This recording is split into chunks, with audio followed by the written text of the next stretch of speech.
Hi guys, happy Thrift Score Thursday.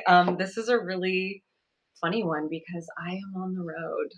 I am in Orlando, Florida. I headed here this morning and I decided that I would go thrifting on the way. So I'm actually here. I'm here for my job, which is I'm a writer for People Magazine, and there's an event taking place here called MegaCon, which is kind of like Comic Con. There are some huge celebrities and movie stars here, um, who I might get to interview. We'll see. That's kind of what I'm here to do, obviously, working for people. But being that it was like a 2.5 hour drive through some really great thrifting areas, I had to stop and thrift. So I drove from Ponte Vedra Beach, Florida, which is the northeast coast, to Orlando. And because I'm near Jacksonville, but because I'm so like near the coast, near the ocean, the route takes me on A1A, which is just a beautiful scenic drive.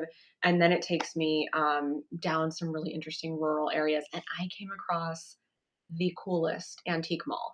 This antique mall was in one of those very old Florida, like citrus shops, which, if you've ever driven through any part of Florida, particularly South Florida or Central Florida, you know what I'm talking about. Those places that say like orange juice and they'll have a huge orange on the side. This was one of those places, but it had been converted into an antique mall. It was so cute. It had a little ice cream shop inside it and a little coffee kiosk outside. And I got something really incredible. I only got two things to show you this week. This is my third time going live for Thrift Score Thursday. This is something I used to do on Instagram. If you haven't followed me on Substack yet, follow me because I do this every single Thursday, typically around between 8 and 10 a.m., but today a little bit different since I was on the road. But I have two really cool things to show you. So one of them I got at a Goodwill in or near Palm Coast, Florida. And I walked in and I fell in love with this because it's a wicker lamp with a tassel. And I feel like wicker can go one of two ways. It can either be very like old grandmother, or it can be really chic. And something about this one, it's very thin, the wicker, very delicate, a little bit more Victorian seeming, and then this tassel. But then I noticed that it has ram's heads all over it. Look, uh, the bottom are hooves.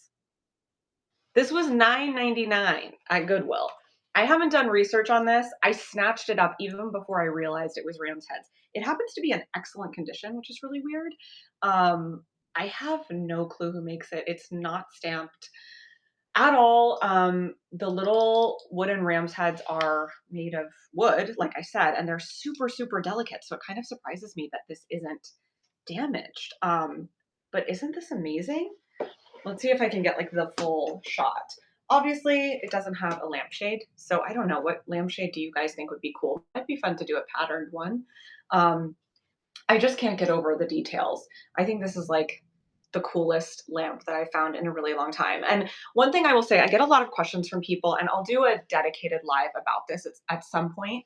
But I get a lot of questions about selling, because that is something I've done for a long time. I sell on Cherish. I sell my vintage finds on Cherish. Not all of them. Mostly I buy for myself, but I do occasionally sell. And I'm a Cherish super seller, which means I'm among their top sellers. Lamps are so hard to sell for me. Maybe not for everybody. They just are. I think people like them with a shade, and it's really hard to find a lamp with a good shade. And short of like getting a custom shade made and all of that, it's difficult. I might keep this one for myself because I just think it's incredible. Another problem with selling lamps is that they are very hard to package. This one especially would probably break in transit. Occasionally, if it's a really like valuable find, I will pay UPS to package it for me. And you know what? Sometimes it still breaks. So lamps are really hard to sell. Floor lamps are even harder to sell. And that's one thing that often I will not buy, purely because they are so big that, how do you ship it without doing white glove? Which some sellers will pay for white glove, but it costs like $500. So if you're selling a lamp for $300 and the shipping is $500, that's asinine. Otherwise, you have to get an enormous box and hope it doesn't break. So anyway, I probably won't sell this. I certainly didn't buy it to sell it, but $9.99, like, I don't know. What do you guys think? I think this is incredible. Like, I don't even really care what you think because I love it. I'm really into tassels lately too. I find them to be so sexy. Okay, second thing I found was at that antique mall that I told you about, and I've already forgotten the name of it. I will probably, I don't know, maybe I'll do a dedicated newsletter just about this place because, like I said, it was like rural road, not near anything. I was the only person shopping there. Um, so cool, like coolest little place. And they had a ton of Florida highwaymen paintings. They had mostly a lot of like atomic retro, 1950s, 1960s stuff. But when I saw this baby, oh my God, I had to. Okay, this is a massive Marc Chagall painting, but turned into a needlepoint. What? Do you see? So this is a needlepoint.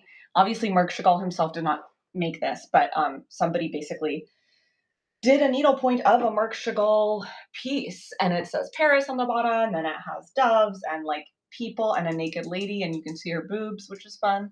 And it says Chagall, Je t'aime, Marc. This was $75. It was 150, but it was half off, so it was $75, and it's like totally insane. This is another one of those pieces that would be a little bit difficult to sell. And the primary reason is it is behind glass. The glass also has a chip in it, which is not a huge deal to me. Getting glass cut is actually extremely inexpensive, and you can actually get glass cut on Amazon, which is awesome. But people, especially on Cherish, buyers want the piece framed. It's much easier to sell a framed painting than an unframed one. But when it's framed and it has glass on it, it is so hard to ship. I have tried everything. I tape in an X pattern, I wrap it in plastic, I wrap it in bubble wrap, I do peanuts, I get it professionally packaged without fail. If it has glass, it's like, I would say 70% of the time it will break. So what I might do if I list this on Cherish, I will probably list it quite high because it's incredible and amazing. And needlepoint, I think, is really, really special and exciting. But I would probably pay UPS to package this one for me. And even then, it's a gamble. Yes, Meredith says she's going to South Florida for the first time. So this I got in Central Florida, which I will say, I kind of think Central Florida thrifting is just as good as South Florida, only because the prices are insane. So today I drove through like from Ponte Vedra through St. Augustine to Palm Coast to Sanford, which has a really great teen challenge and Goodwill. Like Winter Park has a really nice Goodwill boutique. But some of those smaller towns, like this wasn't even in Palm Coast. This was outside of Palm Coast. I don't even know technically where this was. And the prices were insane. The thing about South Florida is some of those thrift stores know what they have. There's an incredible Habitat for Humanity in Sarasota that I went to, and they had like all of the first dibs listings printed out, and the stuff was priced the exact same. And people were buying it. I mean, obviously, people in Sarasota and Palm Beach have money, so they're willing to pay for it. But I found that it's a bit harder to find good stuff, but certainly, don't let that deter you because you can find good stuff. Another thing I did today was I went to an estate sale. I love estate sales because if you catch them on a good day, you can go super early. This one started at 8 a.m. So it like didn't really interfere with traffic or anything. It was super easy for me to drive to. I ended up not buying anything because it was kind of overpriced. But South Florida, I bet the estate sale scene would be amazing. So if you travel to South Florida, Meredith, go to estatesales.net and search, everything you find. Yeah. Hi, Dawn. This is very you.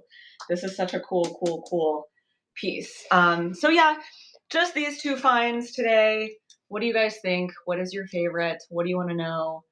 Honestly, I think this lamp is so special. I could not get over the finial with the ram's heads and the little ram's heads, and I can't get over the feet.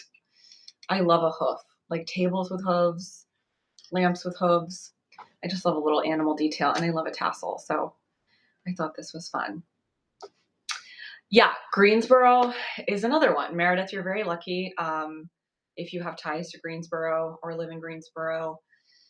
That is one of my favorite places to thrift. And I do have a Substack newsletter devoted to some of my favorite places to thrift in Greensboro. So check that out. But Greensboro is one of those places that is incredible for specifically like new high-end furniture and accessories. So I'm talking like Kelly Wearstler, Roche Bobois, like anything really high end. And the reason is Greensboro is like 30 minutes less than from High Point, North Carolina. High Point is where all of the brands have their showrooms. So Restoration Hardware has a showroom. And if you've never been to High Point, it is like Vegas. Like when I say showroom, I don't mean a little room. I mean these showrooms are like some of them are skyscrapers practically, and some of them have full bars and restaurants. I mean, it is wild. Like all of them outdo one another. But so they have all this furniture on the floor, and they don't necessarily sell that furniture, right? That's just like for people to ogle and look at. And then when High Point Market is done with, which it only lasts like a week or two, then they take all of the furniture to consignment stores or thrift stores in Greensboro. So you will notice when you go to Greensboro to some thrift and consignment stores that it's totally wild what you'll find. When I was there, I saw there was this amazing consignment store and they had like brand new Kelly Wearstler chandeliers, like completely brand new with the tags on them for like, 75, $100. Pretty wild stuff. Go to the Carriage House in Greensboro the next time you go. Okay, is the Carriage House an antique mall or is that a restaurant? And Boxwood's Antiques in High Point. Good to know. Anyway, I think I'll do a newsletter maybe to come out next week about um, this little trip and sort of just tell you guys the places I stopped at. Oh, antique mall. I see. I need to go back to Greensboro. Also, if you guys have any recommendations on Salt Lake City or Tucson, I've been to Tucson before. I've never been to Salt Lake City, and I'm going to both places next month for home shows. So I will be in Salt Lake City. I think the first weekend, and then Tucson I'll be near the end of the month. And obviously, if you guys are near there or know anyone who is, please tell them to come see me because I would love that. But also, if you've just ever visited and like gone to any great restaurants or coffee shops or obviously thrift or antique malls, let me know. Otherwise, my next newsletter will be out Sunday, and it's a best thing I ever thrifted with a really fun special guest. And I have so many good best thing I ever thrifted in the works, you guys. Like I'm struggling to not tell everyone because they're so good. Anyway, thank you guys for tuning in. And I will upload this video and share it to the newsletter so you can watch it in full if you didn't catch the whole thing. Thanks again. Bye.